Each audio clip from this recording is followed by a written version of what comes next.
જે 25% ટેરિફ લાદવામાં આવ્યો છે તેમાંથી મોટા ભાગે કઈ કઈ ઇન્ડસ્ટ્રીને અસર કરશે તે આપણે ખૂબ ઝડપથી બતાવીએ. કયા કયા ઉદ્યોગો પર આ 25%ની અસર થઈ શકે છે.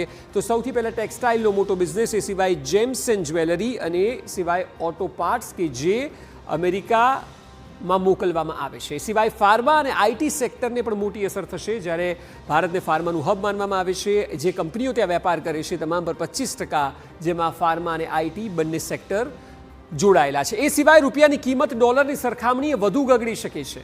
25% ટેરિફ બાદ ડોલર વધુ ઊંચો જશે અને રૂપિયાની કિંમત ગગડી શકે તેવી પૂરેપૂરી સંભાવના છે. અને આવતીકાલથી શેર બજાર પર તેની સીધી અસર જોવા મળશે, કારણ કે સેન્ટિમેન્ટ્સના બેઝ ઉપર બજાર જ્યારે ચાલતું હોય ત્યારે આટલો મોટો નિર્ણય ડોનાલ્ડ ટ્રમ્પે લીધો છે, તો તેની સીધી અસર આવતીકાલે શેર બજારમાં જોવા પડે તેવી પૂરેપૂરી સંભાવનાઓ છે. એટલે આટલી તમામ બાબતો પર ભારતને અસર પડી શકે છે, અલગ અલગ ઉદ્યોગોથી લઈને શેર બજાર સુધી. હવે આપ જુઓ, જોવા જેવી વાત એ છે કે ટ્રમ્પે જે અત્યાર સુધી ટેરિફ લાદ્યા ત્યારબાદ યુટર્ન કેવી રીતે લીધો.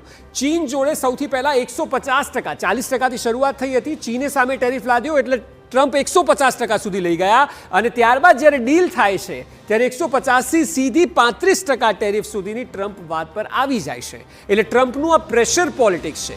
એ જ વાત જાપાને પણ જોઈ. જાપાનને પણ 50% ટેરિફની ધમકી આપી દીધી અને જ્યારે જાપાન જોડે ટ્રેડ ડીલ થઈ તો સીધા 15% પર ટ્રમ્પ આવી ગયા. એટલે જાપાન અને ચીનવાળી ભારત જોડે પ્રેશર પોલિટિક્સ ટ્રમ્પ રમી રહ્યા હોય તેવું નિષ્ણાતોનું પણ માનવું છે.